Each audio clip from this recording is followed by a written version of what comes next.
Filipenses capítulo 2. Portanto, se há algum conforto em Cristo, se há alguma consolação de amor, se há alguma comunhão no Espírito, se há alguns entranháveis afetos e compaixões, completai o meu gozo, para que sintais o mesmo, tendo o mesmo amor, o mesmo ânimo, sentindo uma mesma coisa. Nada façais por contenda ou por vanglória, mas por humildade. Cada um considera os outros superiores a si mesmo. Não atente cada um para o que é propriamente seu, mas cada qual também para o que é dos outros. De sorte que haja em vós o mesmo sentimento que houve também em Cristo Jesus, que, sendo em forma de Deus, não teve por usurpação ser igual a Deus, mas aniquilou-se a si mesmo, tomando a forma de servo, fazendo-se semelhante aos homens. E, achado na forma de homem, humilhou-se a si mesmo, sendo obediente até à morte e morte de cruz. Pelo que também Deus o exaltou soberanamente e lhe deu um nome que é sobre todo o nome, para que ao nome de Jesus se dobre todo o joelho dos que estão nos céus e na terra e debaixo da terra, e toda a língua confesse que Jesus Cristo é o Senhor, para a glória de Deus Pai. De sorte que, meus amados, assim como sempre obedecestes, não só na minha presença, mas muito mais agora na minha ausência, assim também operai a vossa salvação com temor e tremor, porque Deus é o que opera em vós tanto o querer como o efetuar, segundo a sua boa vontade. Fazei todas as coisas sem murmurações nem contendas, para que sejais irrepreensíveis e sinceros, filhos de Deus inculpáveis no meio de uma geração corrompida e perversa, entre a qual resplandeceis como astros no mundo, retendo a palavra da vida, para que, no dia de Cristo, possa gloriar-me de não ter corrido nem trabalhado em vão. E, ainda que seja oferecido por libação sobre o sacrifício e serviço da vossa fé, folgo e me regozijo com todos vós, e vós também regozijai-vos e alegrai-vos comigo por isto mesmo. E espero no Senhor Jesus, que em breve vos mandarei Timóteo, para que também eu esteja de bom ânimo sabendo dos vossos negócios. Porque a ninguém tenho de igual sentimento que sinceramente cuide do vosso estado, porque todos buscam o que é seu e não o que é de Cristo Jesus. Mas bem sabeis qual a sua experiência e que serviu comigo no Evangelho como filho ao Pai. De sorte que espero enviá-lo a vós logo que tenha provido a meus negócios. Mas confio no Senhor que também eu mesmo, em breve, irei ter convosco. Julguei, contudo, necessário mandar-vos Epafrodito, meu irmão e cooperador, e companheiro nos combates, e vosso enviado para prover às minhas necessidades, porquanto tinha muitas saudades de vós todos, e estava muito angustiado que tivesseis ouvido que ele estivera doente. E, de facto, esteve doente e quase à morte, mas Deus se apiedou dele, e não somente dele, mas também de mim, para que eu não tivesse tristeza sobre tristeza.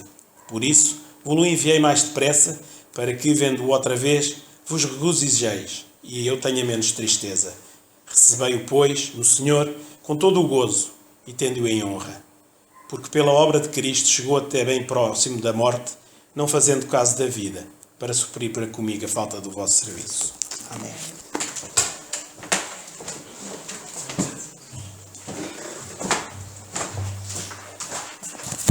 Ora, irmãos, continuando o nosso estudo na Carta aos Filipenses, no capítulo 2, em primeiro lugar as minhas desculpas do meu atraso, mas de facto só saí de serviço mesmo agora há bocadinho e tive que vir diretamente para cá. Mas o Senhor é bom, é o que importa, em qualquer circunstância, e estamos aqui juntos, o que é muito bom.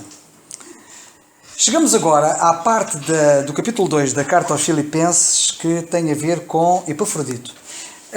Como eu tenho sempre procurado dizer, é bom que nós não percamos de vista nunca o contexto geral, o assunto geral da carta, que é para não perdermos de vista a grande lição que o apóstolo está a querer dar aos filipenses e a todos nós. E a lição é a humildade e a importância que é em nós sermos humildes. Já fizemos referência a isto muitas vezes, estamos sempre permanentemente a fazer referência a isto e nunca é demais, porque apesar de se fazer tanta referência a isso, parece que as pessoas não há meio de aprenderem. O Senhor Jesus Cristo é o exemplo dos exemplos, e depois temos aqui Paulo como um exemplo de humildade, temos Timóteo como exemplo de humildade, e ele agora vai apresentar Epafrodito como exemplo de humildade.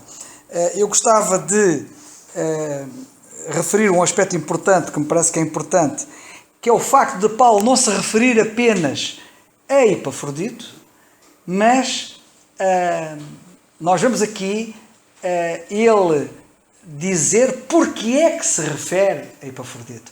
Ele não está apenas a fazer referência a Epafrodito, mas apresenta as razões por que se refere a Epafrodito. E é importante nós, por exemplo, vermos, em última análise, nós vamos certamente ver alguns pensamentos importantes sobre o caso de Epafrodito. Estamos no versículo 25, só para recordar. Julguei, contudo, necessário mandar-vos, ou enviar-vos, Epafrodito, meu irmão e cooperador e companheiro dos combates, e vosso enviado, para prover às minhas necessidades. É importante nós vermos, por exemplo, que no versículo 27, e aqui nós vemos o zénite da sua humildade, que ele esteve doente, esteve quase à morte, por amor aos outros. Isto é não pensar em si próprio. Isto é uma pessoa não se importar de ser prejudicada pessoalmente, desde que haja benefício dos outros. A humildade passa por isso. A humildade é pensar nos outros e colocar os outros à frente em prejuízo de si próprio. A humildade passa por isto. E Epafrodito é fantástico nisto. Também é curioso nós vermos que Epafrodito aproxima-se muito do Senhor Jesus Cristo na humildade, visto que, como vocês sabem, o Senhor Jesus Cristo, na sua humildade, chegou à morte e morte de cruz. E Epafrodito esteve quase à morte. É curioso também vermos esta analogia entre ele e o próprio Senhor Jesus Cristo sobre esta matéria. Depois eu gostava de também fazer referência ao seguinte. Epafrodito, a origem do nome é pagã, mas está ligada a Afrodite, que era uma deusa pagã, mas Epafrodito, a palavra Epafrodito significa amável. Estes caráteres, estas personalidades bíblicas que são um exemplo, são fascinantes. Epafrodito quer dizer amável, quer dizer atraente, quer dizer agradável, quer dizer simpático, quer dizer encantador, quer dizer fascinante, quer dizer gracioso. Epafrodito é isto tudo. É tão bom quando nós andamos perto do Senhor, como nós podemos ser isto, pela graça de Deus. Epafrodito era isto. Depois eu gostava de também, e vou dar mais oportunidade ali ao nosso irmão Daniel, certamente que ele vai ter pensamentos para nós e para a nossa edificação. É um privilégio, repito, termos-lo connosco, e temos que aproveitar o facto de o termos connosco. Eu gostava de dizer o seguinte. Epafrodito, antes disso, Epafrodito é que trouxe uma oferta dos crentes de Filipos para Paulo, que estava preso em Roma. Os crentes em Filipos pensaram nas necessidades de Paulo e acharam por bem tirar uma oferta para providenciar para as necessidades de Paulo. E quem se predispôs a levar as ofertas foi Epafrodito. Aliás, eu quero vos dizer que, como eu costumo dizer, Epafrodito, quando o saco, se é que foi um saco das ofertas, passou pela igreja para cada um dar a sua própria oferta para ajudar Paulo lá nas necessidades dele em Roma, quando o saco passou por Epafrodito, ele, ao colocar a sua própria oferta, certamente, ele colocou a sua própria vida naquele saco. E ele disse, eu vou a Roma, correndo perigos, porque as viagens não é como agora, muitos perigos. Aliás, ele esteve doente e quase até à morte nessa viagem. Tudo indica que durante a viagem, ou no fim da viagem, ele esteve nessa circunstância muito difícil. E eu queria referir este aspecto. E referir o seguinte, que Epafrodito vem de Filipos, vai a Roma, vai suprir as necessidades de Paulo. Aliás, eu também quero chamar a vossa atenção desde já, que há quem pense que Epafrodito era um homem abastado. E que, porque claramente no capítulo 4 também, Epafrodito, a Bíblia só fala dele duas vezes. Fala aqui, no capítulo 2, e depois fala no capítulo 4. E no capítulo 4 é claro que ele levou a oferta dos crentes de Filipos para Roma. Aqui no capítulo 2, pode dar a entender, no versículo 25, no versículo 25 não, perdão, mais abaixo, não, é no versículo 25, Sim, versículo 25. Julguei, contudo, necessário mandar-vos Epafrodito, meu irmão e cooperador e companheiro dos combates e vosso enviado para prover às minhas necessidades. Portanto, isto é dúbio. Pode significar para prover como instrumento da igreja que trazia a oferta. No capítulo 4 isso é mais claro, que ele vai mesmo levar a oferta da igreja. Mas este prover às suas necessidades, ele próprio prover às suas necessidades, pode também querer dizer que ele próprio era um indivíduo abastado e também estava preocupado com Paulo e queria ajudar Paulo. Mas isso é de sumenos importância. Não é absolutamente relevante o que quer que seja que tenha sido esta realidade. O que importa aqui referir, e já vou referir a isso, é que ele foi enviado e foi suprir as necessidades de Paulo.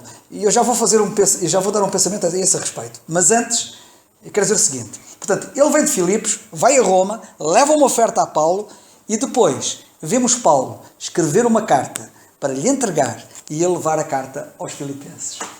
É Epafrodito que vai ser o portador da carta de Roma, que é esta carta, e que vai levá-la aos filipenses. Esta carta, antes de tudo e acima de tudo, é uma carta de agradecimento, de reconhecimento e de agradecimento. E isto é muito importante, porque por vezes no meio do povo de Deus, e quando às vezes acontece alguém na obra de Deus enviar uma oferta por uma determinada razão, para um determinado objetivo, muitas vezes não há o cuidado de quem recebe a oferta de acusar a recepção da oferta e agradecer a oferta. Quando uma oferta com os recursos, que são recursos do Senhor, é enviada para um determinado objetivo, deve haver o cuidado de se acusar a oferta e agradecer a oferta.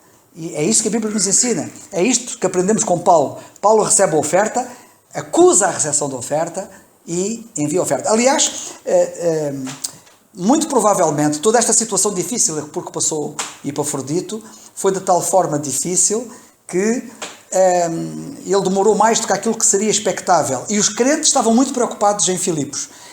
Provavelmente porque a missão poderia ter abortado, a missão poderia ter falhado, e não tinham a certeza que ele até se tivesse lá chegado com a oferta ou não. Daí a preocupação dele, como vocês veem, porque diz o versículo 26, porque quando tinha muitas saudades, depois havemos de falar sobre estas saudades que aqui são referidas, de vós todos, saudades dos crentes de Filipos, estava muito angustiado que tivesse ouvido que ele estivera doente. Ele estava muito preocupado com os crentes de Filipos, não apenas por aqueles episódios que tinham passado, mas inclusivamente porque eles poderiam pensar, e então esta carta fundamentalmente vai ser muito importante para que não apenas eles fiquem descansados, ele chega lá, leva a carta com o agradecimento do apóstolo Paulo. Existe uma outra personagem na Bíblia que é chamada Epáfras. Ele é referido na carta aos Colossenses, também 2 vezes, se não estou em erro. Há quem pense que Epáfras e Epafrodito é a mesma pessoa. Eu tenho algumas dúvidas, mas não descarto essa possibilidade. A palavra Epafrodito é um diminutivo de Epáfras. Epáfras foi também um grande ministro do Senhor, um grande cooperador de Paulo, um grande combatente nas orações pelos crentes. Ele distingue-se por isto, ele combatia nas suas orações a Deus a favor dos crentes. Lemos acerca de Epáfras na carta aos Colossenses, mas não é necessariamente a mesma pessoa. Podem ser e provavelmente são pessoas completamente diferentes. Como eu digo, apesar de Epafrodito ser um diminutivo de Epáfras. Mas fica o pensamento no ar, se era ou não era. Em qualquer dos casos, qualquer um deles foram 2 gigantes espirituais.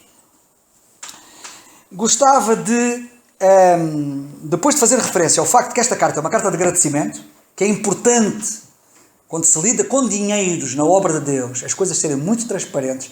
Porque, por exemplo, vocês imaginem que os crentes de Filipos confiaram em Epafrodito. Colocaram-lhe uma soma de dinheiro para levar a Roma para Paulo. Se Paulo não tivesse escrito a acusar a recepção da oferta e a agradecer, os crentes de Filipos podiam pensar assim: será que o Epafrodito ficou com o dinheiro? Ele se calhar ficou com o dinheiro. Ou pode ter-lhe dado outro destino. Estão a ver? As coisas têm que ser muito... Na vida cristã, nós temos que ser muito transparentes sempre. E particularmente com dinheiro. É muito importante que as coisas sejam sempre muito transparentes. E nós vemos essa transparência aqui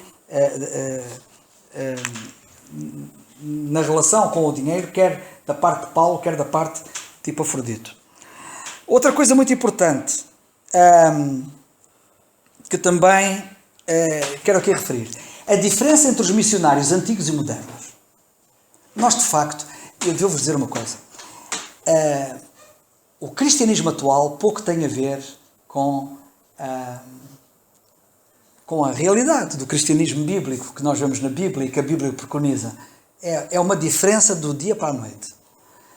Isto tem muitos aspectos. Vocês certamente se recordarão, quando começamos a estudar a carta aos Filipenses, que o apóstolo começa a carta dizendo assim, no versículo 1, Paulo e Timóteo, servos de Jesus Cristo, a todos os santos em Cristo Jesus, que estão em Filipos, com os bispos e diáconos. Já para não falar no facto de que ele está a escrever para pessoas vivas e chama-lhes santos, para alguns, na cristandade, santo é alguém assim muito especial, que só ganha esse estatuto depois de morrer e passado muitos anos, se calhar quando já ninguém sabe como é que ele era, que é para passar facilmente como santo. Os santos na Bíblia são assim, pessoas de carne e osso e que estão numa determinada localidade, como os crentes em Filipos. E depois, em segundo lugar, com os bispos. Plural. O que é que nós vemos aqui? Antigamente as igrejas, uma igreja tinha vários bispos. Nós agora o que é que vemos na cristandade? De um bispo para várias igrejas. Isto é uma grande diferença. Não tem nada a ver uma coisa com a outra. Nos tempos bíblicos havia vários bispos para uma igreja. Agora, nós temos um bispo para muitas igrejas. E agora nós temos aqui um outro aspecto, que é o aspecto que tem a ver com a parte missionária. Eu ainda hoje falei com um colega meu, um colega superior hierárquico, que é um capitão de mar e guerra, sobre a parte espiritual, almoçamos juntos, e depois ele convidou-nos, a mim e ao meu camarada Martins, para irmos tomar café ao gabinete dele. Fomos lá tomar café depois do almoço e alargamos-nos no tempo, excepcionalmente, que não é normal. Tivemos uma grande e boa conversa acerca das coisas de Deus. Ele esteve no funeral no sábado passado, lá presente. Ele é um assíduo leitor da página da igreja, mais do que aquilo que vocês possam imaginar, e até eu mesmo. Impressionante o conhecimento que ele tem do que se passa na página da igreja. E ele, em tom sério, franco e leal, falava das suas angústias relativamente a nós, como igreja, procurando dizer, que não conseguiu dizer, mas procurando dizer algumas coisas que não se revia em nós. E algumas infundadas, que eu tive o cuidado de esclarecer. E eu procurei mostrar-lhe que... E uma das coisas... Isto que eu vou dizer tem a ver com... Não diretamente com isto, mas indiretamente, mas teve a ver com esta conversa. Mas uma das coisas que nós falamos foi sobre até o próprio nome da igreja. Porque ele tentava colar-nos a grupos religiosos que não correspondem à realidade. Nós, até eu disse-lhe, no próprio site da igreja, nós não nos identificamos com nenhum nome denominacional.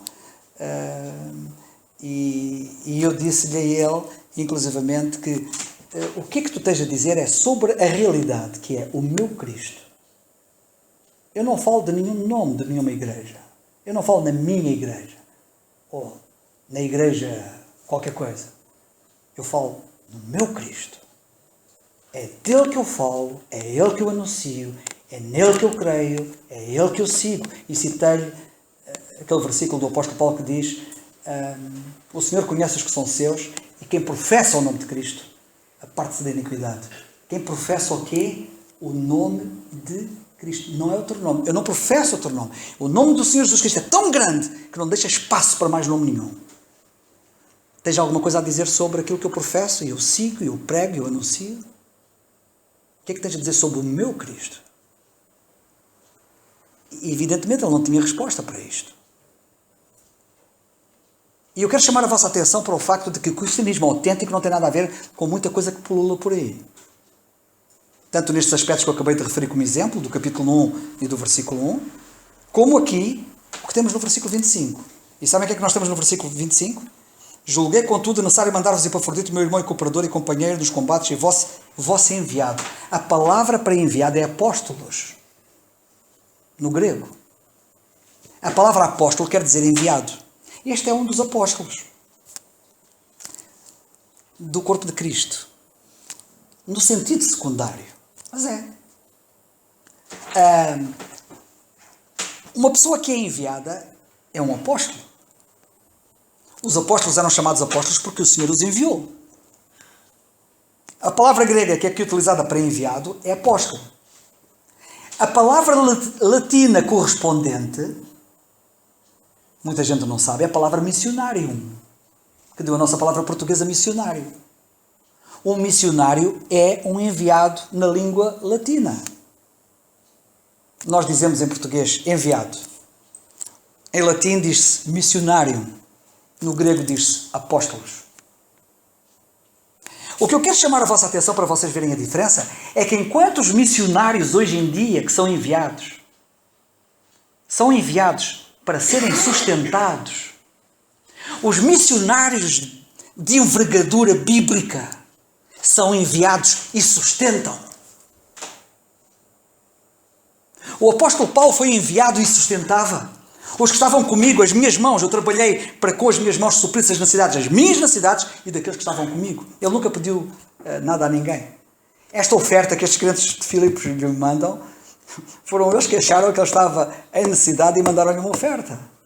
Mas o apóstolo Paulo, por princípio, não dependia de ninguém.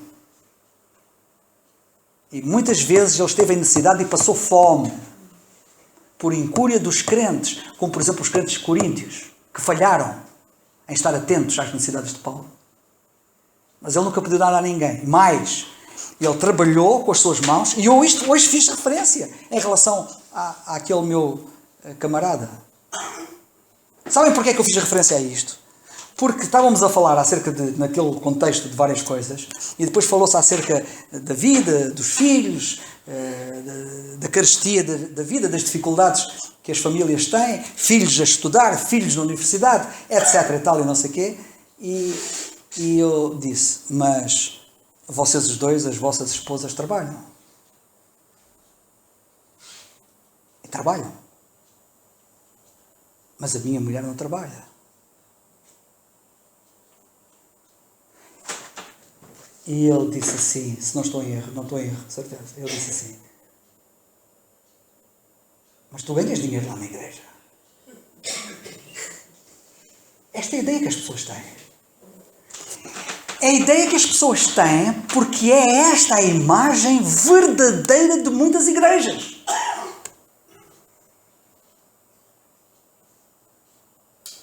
Falamos de vários sacerdotes católicos. Falamos dos bispos.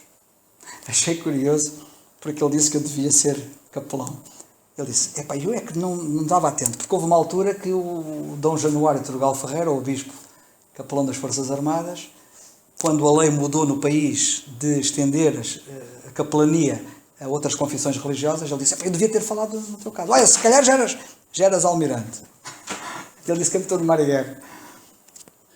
Sabem de uma coisa? Eu disse, e eu virei para eles assim, mas sabes uma coisa?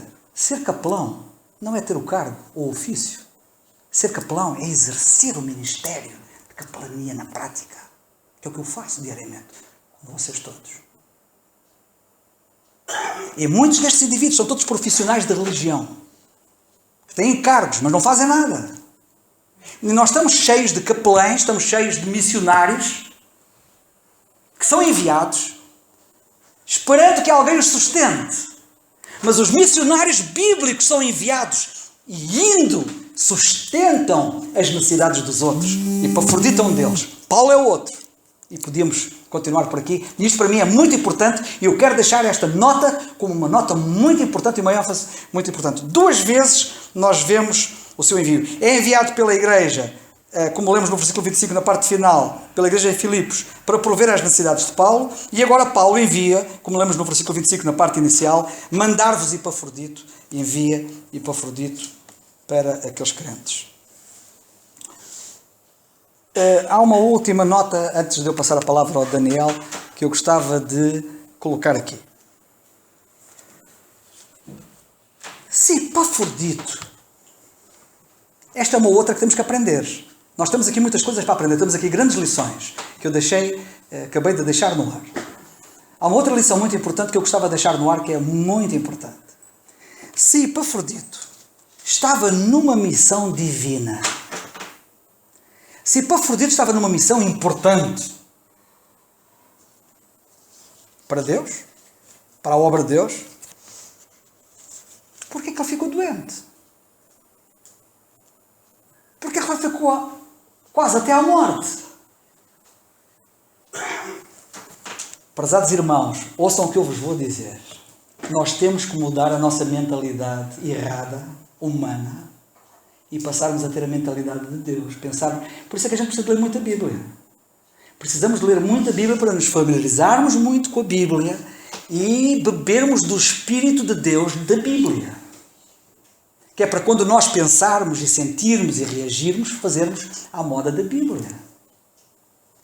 Quem é que disse só quem não anda com Deus é que diz assim: então eu agora que estou a servir a Deus, agora que estou-me a dedicar a Deus, é que me acontecem problemas? Pois é. É exatamente quando às vezes estamos a servir a Deus que nos acontecem problemas. Que grande missão a de Epafrodito. Que grande exemplo de humildade. Tantos problemas que ele teve. Não é verdade? Servindo de uma forma extraordinária. Sabem de uma coisa? As maiores bênçãos colhem-se nas tribulações. Só sabe isso quem anda com Deus. Só quem anda com Deus sabe que aquilo que para alguns é uma tragédia, para o crente que anda com Deus, é uma promoção. É um privilégio. É difícil estar a explicar isto em pormenor ou detalhe, mas eu penso que vocês percebem. Querem que vos fale do sofrimento de Paulo? Querem que vos fale dos naufrágios dele, dos açoites dele, das prisões dele, da fome porque passou, da nudez porque passou? Querem que eu vos fale dos sofrimentos dele? O que é que acham da relação dele com Deus? Mesmo em comparação com os outros. Provavelmente foi o homem que andou mais perto de Deus. Não contando com o Senhor Jesus Cristo, que é incomparável e que é o Senhor. Os que quiserem viver piamente em Cristo Jesus. Foi ele que disse. Quem quiser viver piamente, isto é, em comunhão íntima com Deus, quem quiser viver piamente em Cristo Jesus, padecerá perseguições. Deixar-me dizer uma coisa. Sofrimento na vida cristã é resultante de andar em comunhão com Deus. Não quer dizer que todo o sofrimento que a gente tenha que é resultante de andar em comunhão com Deus. Há muita gente que anda a sofrer porque peca. Ou muita gente que anda a sofrer porque é uma contingência da natureza humana de estarmos aqui num mundo de pecado e de sofrimento. Mas há pessoas que sofrem, não por causa da contingência humana, estamos num mundo em que o sofrimento existe, por causa do pecado, não por causa de andarem mal, mas exatamente porque andam bem. E é isto que nós vemos aqui com estes exemplos. Os sofrimentos de Paulo, os sofrimentos de Trófimo, deixei Trófimo doente em Mileto. Os sofrimentos de Timóteo, que nós acabamos de considerar. Timóteo bebe um pouco de vinho misturado com água por causa das suas constantes enfermidades. Para muitas igrejas, Timóteo seria um reprovado nessas igrejas. Este indivíduo é um homem sem fé, porque ele está sempre doente. Porque em muitas igrejas, quem estiver doente não tem fé. Mas a Bíblia diz que Timóteo tinha constantes. Não é estar doente às vezes. Estava sempre doente, era um homem doente. Como nós precisamos de conhecer bem a Bíblia para não dizermos disparates, como às vezes se ouvem dizer por aí. E eu podia continuar, mas vou passar ao Daniel.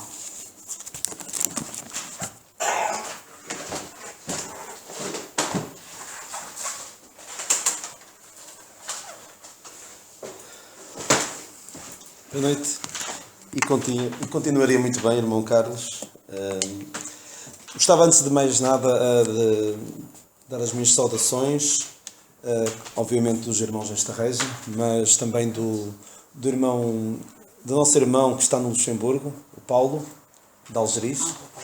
Eu disse que vinha cá hoje e ele disse para passar alguns terão conhecido este nosso irmão que está lá também a travar as suas batalhas humanas, do seu sustento, do seu e da sua família, mas também, pelo que ele me tem dito, algumas batalhas espirituais, contra mentiras como esta que o nosso irmão Carlos estava a falar, de que graça por esse mundo cristão quase todo,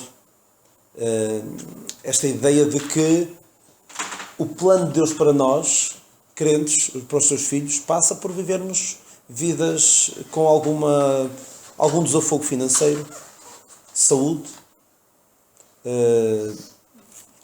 amor. E se pensarmos um bocadinho, é isso que eu não procuro isso, mas que os incrédulos procuram nos horóscopos. O que é que vem lá? Saúde, amor e dinheiro. Vêm essas três coisas. E as pessoas podem bem procurar ali. Porque não é na vida cristã que nós encontramos necessariamente respostas positivas que vão ao encontro das nossas expectativas. Não é na vida cristã. Não é um crente, vou ser crente e agora Deus vai ajudar-me financeiramente. Podemos passar por situações de desemprego. Nós conhecemos, infelizmente, crentes desempregados. Será por falta de fé? Lá está, são as contingências da vida. Podem ser erros que tenham cometido, pode ser uma série de situações. Há a questão da saúde, que o irmão Carlos também falou. A vida cristã não passa necessariamente por termos saúde. Não passa necessariamente também por termos... sermos felizes do ponto de vista amoroso. Pode acontecer que pode isso não acontecer. E nós olhamos para o caso de Paulo. Eu costumo dizer que se fosse assim, Paulo teria sido o maior fracassado da história dos crentes. Em questão de saúde, morreu doente. Em questão financeira, morreu desamparado. Em questão afetiva, morreu sozinho. E teve de dizer mesmo: só Lucas está comigo. Por isso não devemos medir a nossa prosperidade espiritual mediante a nossa prosperidade nestes campos. É algo que eu tenho pensado muitas vezes e tenho dito várias vezes. Claro que é mais fácil dizermos isto quando, como é o meu caso, a vida nos corre mais ou menos de feição, não é? Mas mesmo quando isso não acontece, devemos agarrar a Deus, agarrar a Deus não no sentido de, oh Deus, resolve-me isto, mas agarrar a Deus no sentido em que, Deus, eu preciso de Ti e ajuda-me no meio destas dificuldades a encontrar o positivo que Tu me queres dar. Eu queria então falar também um pouquinho deste versículo de Epafrodito. Epafrodito, realmente o nome Epafrodito está relacionado com Afrodite. E os pais deste crente, Epafrodito, que seriam certamente incrédulos, ou de outra forma não dariam o nome destes a um filho. E cuidado com os nomes que se dão aos filhos. Os nomes querem dizer coisas. Cuidado em vários sentidos. Não dar um nome. Porque às vezes há alguns crentes que têm a ousadia de dar um nome demasiado bíblico. Passa a expressão. Um nome que pode até ser motivo de chacota, até motivo de depois um dia o filho até ficar um pouco revoltado quanto ao nome que os pais lhe deram. Mas devemos procurar dar nomes bíblicos e nomes que signifiquem alguma coisa. Estes pais, que eram certamente devotos da deusa Afrodite, quiseram dedicar este homem, esta criança, Afrodite, este filho é para ti. E nós temos casos de crentes que dedicaram os seus filhos absolutamente a Deus. Temos o caso de Ana, que dedicou o seu filho Samuel a Deus. Estes pais, de facto, queriam marcar uma posição. Esta pessoa pertence a Afrodite. E nós, quando damos nomes a filhos, devemos pensar: eu quero dedicar, até no próprio nome, quero dedicar o meu filho, eu filo. Espero que depois o meu filho, que se chama Lucas, venha a viver à altura do seu nome. Eu, quando dei este nome, dei por várias razões, por ser um nome que eu acho bonito, e posso ouvir ali um amém da nossa irmã Wanda, um nome bonito, um nome fácil para o meu cunhado dizer, que ele tem dificuldades, um nome bíblico e, entre outras coisas, um dos pensamentos não me surgiu na altura em que dei o nome, mas Lucas foi um homem que se procurou inteirar de saber tudo sobre o Senhor Jesus. E é isso que eu quero que ele faça. Procure inteirar e que isso resulte na sua salvação. Mas outra razão, a que me ocorreu mais recentemente, que na altura não me lembrei, Lucas é aquele que esteve com Paulo até ao fim.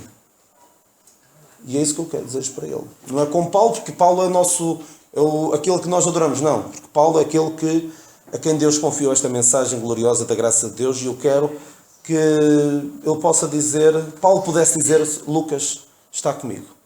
Claro que gostaria que, se o Senhor me conceder outros filhos, que também eles, não se chamando Lucas, estejam com Paulo, estejam na graça de Deus. Quando eu digo estar com Paulo, é estar na graça de Deus. Como eu tive a oportunidade de vos falar na semana passada, quando nos afastamos da graça de Deus, estamos a afastar do próprio Deus.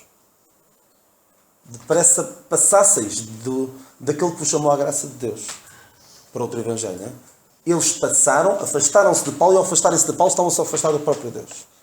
Por isso, estar com Paulo, como o caso de Lucas, é estar com Deus. Então estes pais dedicaram este homem Epafrodito a Afrodite. E ele, a dada altura, deve ter chegado à conclusão, não, Afrodite não é para mim. E é por isso é que há quem diga que ele, de facto, depois terá mudado, ou terá preferido que se chamar Epáfras. É uma teoria, mas de facto estes dois homens, tanto Epafrodito como Epáfras, são homens de elevado calibre, homens daqueles que a Bíblia não fala muito. São homens, desculpem a expressão, mas nenhum pai daria o nome destes ao seu filho, ou poucos dariam. Que pelo menos aqui em Portugal não conheço muito. Poucos dariam. Não é daquelas pessoas que normalmente nós nos lembremos. Aquele homem de Deus está aqui passa mais ou menos despercebido numa leitura apressada da Bíblia. Mas é um homem de elevado calibre espiritual, e é um homem que Paulo usa como um dos exemplos de humildade. Ele dá aqui o exemplo do nosso Senhor Jesus Cristo, que é ao mesmo tempo Deus e homem. É Deus, e vou dizer isto para ver se percebem a minha ideia. É Deus e é judeu. Paulo é judeu de judeus. Depois vemos o terceiro exemplo, é o exemplo do Senhor Jesus Cristo, e o exemplo de Paulo. Depois temos o exemplo de Timóteo, que é judeu e gentio. E temos agora um que é gentio mesmo. E o próprio nome indica que os pais eram gentios, não tinham nada a ver com a nação de Israel. Temos aqui 4 exemplos que nós podemos pensar. O Senhor Jesus Cristo é inatingível. Eu nunca conseguirei expressar a humildade do Senhor Jesus Cristo. Mesmo Paulo, não consigo. Então ele dá aqui outros exemplos. Dá exemplos de todo o tipo, de judeus gentios e de gentios, para nós aprendermos com eles, para aprendermos com estas pessoas. Ele então era um homem que outrora fora dedicado a Afrodite, ele agora estava dedicado ao Senhor. E eu tenho de perguntar, cada um de nós, a que é que nos dedicamos? Estes pais quiseram dedicá-lo a Afrodite. Ele disse, chega, Afrodite chega, vou-me dedicar ao Senhor, vou dedicar-me aos crentes, vou dedicar-me àquilo que tem valor eterno. E nós temos que pensar, dedico-me a quê? Cada um de nós pense seriamente se está dedicado a Deus, se está dedicado à sua igreja, se está dedicado aos crentes. Como eu já tive aqui também a ocasião de perguntar a cada um de nós, se estamos de facto empenhados em fazer com que aquilo que temos, a nossa relação com a igreja, a nossa relação com os crentes funcione. Estamos de facto dedicados, estamos empenhados. Este homem estava dedicado. Estava tão dedicado que esteve perto da morte por causa da sua dedicação a Deus, à igreja e aos crentes. E queria perguntar também o seguinte. Eu queria antes de falar disto. Tanto Epáfras como Epafrodito são homens de que pouco se fala no meio da cristandade. São pessoas pouco notórias, não são um Paulo, não são um Pedro, não são um João, não são assim pessoas muito notórias. Isto faz-me lembrar uma pequena história que alguém, que é verídico, perguntava a um crente se eu pudesse ser um dos apóstolos, um dos discípulos do Senhor, quem é que ele gostaria de ser? E ele respondeu, não sei se conhecem a história, respondeu André. Porque as pessoas perguntam aqui, não escolheu Pedro, não escolheu João, não escolheu Tiago, que era quando o Senhor chamou para o Monte da Transfiguração, chamou aqueles 3. Então dizia este irmão, sempre que André aparece, está a levar alguém ao Senhor. Ora, leva o seu irmão Simão, não é? Levou aquele menino com os 5 pães e com os 2 peixes. Sempre aparece poucas vezes, mas quando aparece a fazer coisas extraordinárias. E estas 2 pessoas, tanto Epafrodito como Epáfras, que tanto faz serem a mesma pessoa como não, quando aparecem na Bíblia, aparecem a fazer coisas extraordinárias. E num só versículo, às vezes fala-se de cartas de recomendação. Paulo, num versículo, dá aqui uma recomendação extraordinária deste crente. Começa por dizer, meu irmão e cooperador e companheiro nos combates e vosso enviado para prover às minhas necessidades. E a primeira coisa é irmão. Nós, antes de qualquer outra coisa, devemos ser irmãos. Eu sou muito... É muito estranho o uso de títulos, como o nosso irmão Carlos teve a ocasião de falar, e apercebi-me esta semana de que, em conversa com alguém, ele teve de explicar que era e que não era pastor, não foi? Que era pastor, mas não era. Porque exerce essa obra, a obra de um pastor, mas não usa o título. E acima de tudo somos irmãos. Devemos tratar-nos uns aos outros como irmãos. Eu recordo-me que há relativamente pouco tempo telefonei a um irmão nosso, que alguns conhecerão, que é aquele irmão que escreve livros, o engenheiro Agostinho Soares dos Santos. E eu liguei para a casa dele para o convidar para... Ele tinha ficado de vir lá a Estarreja, à reunião, pregar e apresentar também alguns dos seus livros. Então liguei, mas liguei-se um bocado a medo e perguntei-lhe, fala de casa do engenheiro Agostinho Soares dos Santos. Ele disse, quando vi que era, disse, irmão Agostinho Soares dos Santos, acho que prefere que lhe chame irmão. É muito melhor, porque se alguém está a chamar irmão, é sinal que ele está a falar com um crente.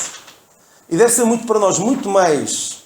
Eu, por exemplo, não gosto que me chamem nenhum título. Não gosto. Claro que enquanto estou numa aula, chamem professor, tudo bem, mas daí não gosto muito. Mas se há título que qualquer um deveria ter prazer em ostentar não direi ostentar, mas que lhes seja dirigido a irmão. Primeiro porque lembra esta preciosa verdade que nós muitas vezes esquecemos de que somos filhos de Deus. Somos seus filhos. Pertencemos a esta família maravilhosa, a Igreja Corpo de Cristo. E demasiadas vezes nós esquecemos isso. E ao alguém chamar-nos irmão, sabemos que estamos a falar com um irmão. Isso é motivo de dupla alegria. Irmão é a coisa mais importante que nos podem chamar a seguir, a chamarem filho, não é? Seguir a chamar o filho ainda é muito mais extraordinário quando Deus nos chama de seus filhos. Cooperador. Eu tenho que perguntar a cada um que está aqui e a quem possa eventualmente ouvir, cada um de nós deve pensar primeiro, será que eu sou como Epafrodito? Será que eu sou irmão? Será que eu sou crente? Será que eu sou um irmão destes crentes que aqui estão? Se serei verdadeiramente? Se eu tenho dúvidas, tenho de pensar seriamente no meu estado. Primeiramente resolver isso. Porque antes de ser irmão, eu não posso ser cooperador. E depois tenho de pensar, será que eu sou cooperador? Será que eu coopero na igreja? Será que eu estou disposto... irmão Carlos, irmão José, irmão... O que é que eu posso fazer? Em que é que eu posso cooperar? E não é só perguntando a eles, cooperar, como o irmão Carlos Oliveira falou-nos agora de um exemplo em que ele esteve a cooperar com a igreja, não necessariamente com a igreja daqui, mas com a igreja no sentido mais geral, ao falar com aqueles seus colegas. Estamos a cooperar. Será que somos companheiros nos combates? Será que quando há uma luta, nós estamos dispostos a ir à luta? E tem havido algumas lutas, pelo que sei, de vez em quando há lutas, agora mais nas redes sociais, sobre a verdade do Evangelho. Será que estamos dispostos ou pensamos assim, aqueles que estão lá, eles aguentam-se bem? Porque, por vezes, há esta tentação de ficar a assistir em vez de ir à luta. Como é que diz o site da igreja? Não seja apenas... Como é que diz? Aquelas imagens que passam. Envolva-se, não é? Dá a ideia de que nos devemos envolver, não seja apenas um frequentador, um assistente da igreja. Devemos fazer parte da igreja, não é? O que se passa com muitos dos frequentadores da igreja é que não passam, não dão um passo seguinte. Sou frequentador da igreja. Eu assisto no sítio e tal, não, eu pertenço, eu coopero, eu faço. Posso não fazer uma coisa muito vistosa. Posso até fazer uma coisa relativamente simples. Porque este Epafrodito foi fazer algo relativamente simples. Foi enviado. Lá está. Eu tinha dúvida se esta palavra seria apóstolo, que não tive a ocasião de confirmar, mas é apóstolo. Este foi enviado. É um apóstolo que foi enviado, mas hoje em dia há muitos que se autodenominam apóstolos, não é? Que eu não sei quem é que os enviou. O Senhor não foi. Porque o que eles dizem contradiz completamente o que a palavra de Deus ensina para hoje. Por isso não podem ter sido enviados por Deus. E, sendo apóstolos, ou sendo este Epafrodito sendo enviado ou sendo apóstolo, poder pensar, eu sou apóstolo, eu não vou fazer uma tarefa qualquer, um trabalho de levar dinheiro, ser moço de recados. Às vezes pode acontecer também o seguinte, eu quero fazer alguma coisa, mas calma lá, não é uma coisa qualquer. Eu não sou aqui um moço de recados. Eu podia dizer, não, Paulo, eu já dei provas disto e daquilo. Não, arranja outro para fazer uma coisa destas. Eu sou demasiado importante para me expor a este risco. Arranja outro que seja uma pessoa que, se o perdemos, olha, paciência, não se perde nada tão grande quanto eu, mas ele dispôs-se a ir. Então ele é irmão, cooperador, companheiro nos combates, enviado, e o que é que ele foi fazer? Por ver as necessidades dos crentes. E agora tenho que perguntar o seguinte, será que eu também estou disposto a prover as necessidades dos crentes? Eu não digo necessariamente necessidades materiais, mas outras necessidades. Às vezes uma palavra amiga, no final de uma reunião, há alguma pessoa que precisa de ouvir. Porque nós às vezes podemos não pensar muito que há pessoas que se calhar esperam pelo dia de uma reunião para ouvir uma palavra de consolo, de conforto. Têm as suas dificuldades no dia a dia. Têm famílias que não as ajudam do ponto de vista espiritual. E têm aqui um sítio para desabafar. Dizer, olha, estou a passar por isto. Orem por mim. Ou preciso de uma palavra de consolação. E como eu também já tive a ocasião de dizer aqui, um amigo, um irmão, é aquele que pergunta-nos como estás e espera por ouvir a resposta. Não é? Então, está tudo bem. E quando a pessoa vai a responder, olha, estou a passar por esta situação, a pessoa já não está a ouvir. E Paulo também tratou de prover as necessidades dos crentes. Eu queria só... Não é bem uma graça, mas é muito verdade. Se nós queremos pedir ajuda a alguém, algum crente, pedir ajuda a um determinado assunto, e lhe enviarmos dinheiro, se calhar ele mais facilmente irá dar uma resposta ao nosso pedido. Se pudermos pedir-nos ajuda, estou-me a lembrar, por exemplo, daqueles nossos irmãos americanos que defendem o trabalho a tempo integral e que são trabalhadores na obra de Deus e proclamam a graça de Deus, a palavra de Deus corretamente dividida. Se lhes pedirmos ajuda e até mandarmos uma ofertazinha, se calhar, porque eles também precisam, não é? Precisam, porque escolheram aquele caminho de sustentarem-se às custas de ofertas. Eles certamente responderão. E Paulo fê-lo. Mas Paulo não fez, ao receber aquela oferta, e qual era o pedido? O pedido era, Paulo, nós estamos aqui com problemas graves na igreja. O que é que Paulo fez? Disse a Epafrodito, eu vou orar, diz, podes ir lá e dizes que eu vou orar pelos irmãos. Foi isso que Paulo fez. Paulo fez também, de certeza. Orou pelos irmãos. Mas ele escreve uma epístola. Escreve uma carta que chegou até nós para ajudar estes irmãos a entenderem-se uns com os outros. E diz mais.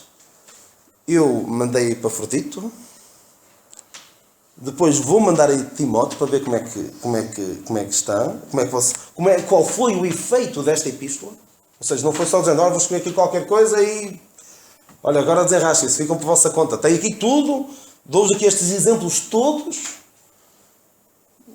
do Senhor Jesus Cristo, o meu, o Timóteo e da Epafrodito, e vocês agora têm a obrigação de se endireitarem. Mas ele diz, não, mando Epafrodito com a carta, mando Timóteo e espero também eu ir aí. Por isso, quando eu chegar aí, quero ver isto tudo sanado. Quero que Evódia e a Sintique se entendam e certamente seriam apenas 2 exemplos de pessoas que estariam desavindas. Então Paulo, perante este pedido e esta oferta que os crentes de Filipos mandaram, ele respondeu positivamente e não foi apenas uma coisa de ânimo leve. Algumas pessoas poderiam receber uma oferta, obrigado pela sua contribuição para a obra do Senhor. Mas Paulo não. Paulo escreve e compromete-se, lá está o compromisso, eu mando Epafrodito, mando Timóteo e ainda vou eu, para saber como é que vocês estão. Estou preocupado convosco. Isto mexe comigo, isto é aquela que oprimia Paulo, que ele diz dos seus sofrimentos. Não, dos seus... Oprimia o cuidado das igrejas. Não era? Me oprime o cuidado das igrejas. Paulo, de facto, estava preocupado com as igrejas. Não era apenas um mero escritor de cartas, ele envolvia-se com as pessoas. E nós devemos aprender com estes exemplos de Epafrodito, um homem outrora dedicado, que os seus pais dedicaram outrora a Afrodite. Ele disse, já chega de Afrodite, agora vou dedicar-me ao Senhor. E agora Paulo pode escrever aqui uma carta de recomendação, um versículo de recomendação, não é preciso dizer muita coisa, basta dizer 5 pontos-chave: irmão, cooperador, companheiro nos combates, enviado e prover às necessidades dos crentes. Pensemos em quantos destes itens nós responderíamos, nós teríamos lá um visto à frente. Seremos estas coisas. Primeiro, irmão, e depois... Primeiro ser irmão e depois tratar do resto, para que possa haver proveito, não necessariamente para nós, e reforço aquela ideia de Filipenses 1, maior proveito do Evangelho, não necessariamente nosso. Pode não vir proveito para nós, mas se nós o formos, se cumprirmos estas 5 características, resultará certamente em maior proveito do Evangelho. Que o Senhor nos abençoe.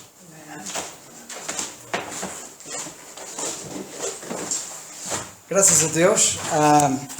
Eu gostava só de fazer uma salvaguarda que é importante e que é, quando eu falei na questão, e o Daniel também, quando falamos na questão de que passar necessidades não é nenhum drama, não é nenhuma tragédia, e o Senhor pode querer que a gente passe por isso, e nós temos que perceber que mesmo passando por isso é fantástico andar com Deus.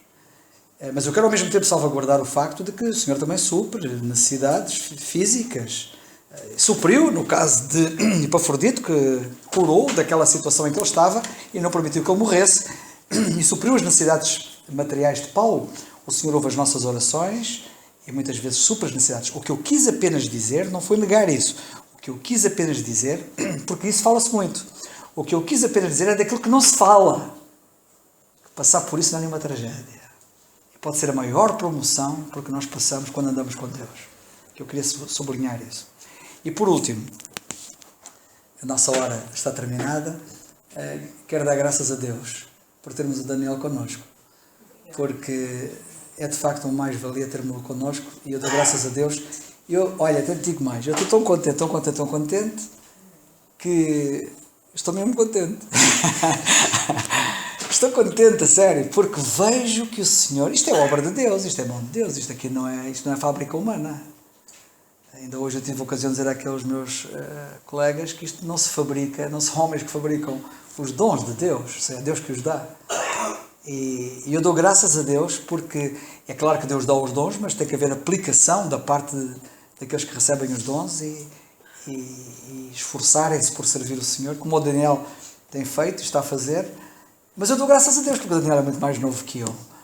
E eu dou graças a Deus porque vejo o Senhor estar a levantar homens de Deus, como ainda tivemos a ocasião de ter no domingo passado o David, aqui o nosso David, que deu uma mensagem tremenda, como sempre, aliás.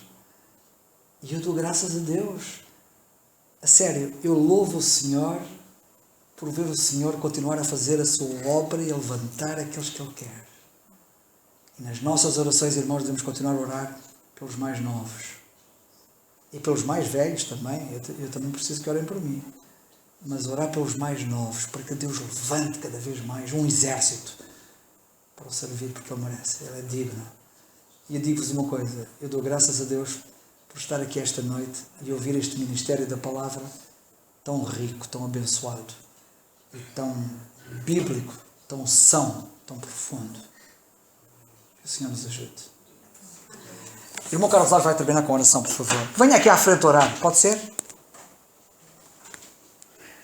E entretanto, enquanto ele não vem, a tua palavra escondi, no meu coração escondi, para eu não pecar contra ti, não pecar, a tua palavra escondi.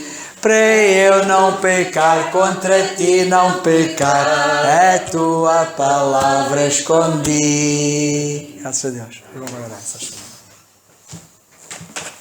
Amado Pai, obrigado, Senhor, porque mais uma vez, Senhor, podemos debruçar sobre a tua palavra, Senhor, e podemos aprender, Senhor, da tua palavra, Senhor.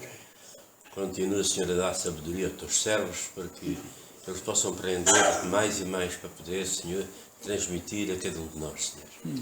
Tu sabes as necessidades do teu povo aqui neste lugar, tanto fisicamente como materialmente, Senhor, e da saúde também, Senhor. Tu sabes tudo, Senhor. E por isso nós entregamos esta igreja nas tuas mãos. Amém. Para que tu possas fazer a tua vontade em cada um de nós. E que nós te saibamos, Senhor, honrar o teu nome, glorificar o teu nome e fazer a tua vontade.